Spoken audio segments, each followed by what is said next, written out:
दिन किसान सब एक केने छथिन, एकदम ताकुत में छथिन, कियाकि समय अनुकूल नहीं चल रहल छै।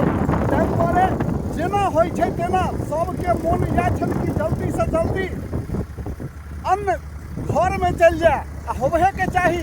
जे मेहनत से लगन से पाई खर्च कऽ कऽ खून पसीना एक कऽ कऽ जे खेत में उपजेने छथिन हुनका तऽ होइते नहीं रहतै यो, दरेगे में हेतै जे कि केना ई अन्न जल्दी से जल्दी घर जाए। तो अहाँ सब ई वीडियो देख रहल छियै, हम ललित नारायण झा हरिहरपुरिया मिथिला से। तो गहूम के दौनी भऽ रहल छै।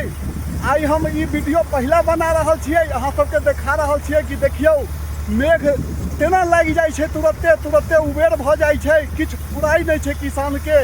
ताहि दुआरे राति दिन जेना होइ छै कटाई में आ दौनी कराई में से ओ एक केने छथिन राति दिन आ होबहे के चाही। ई तो अपन कर्तव्य छै। जहन अन्ने नहीं उपजतै, घर नहीं जेतै उपज कऽ, तहन केना सालो भरि खेबै किसान सब। तो अहाँ सब देख रहल छियै बहुत सुंदर दौनी भऽ रहल छै। जे किछु छै अखन रौदा ठहा ठही उगल छै, पछवा हवा चलि रहल छै, समय एकदम अनुकूल छै।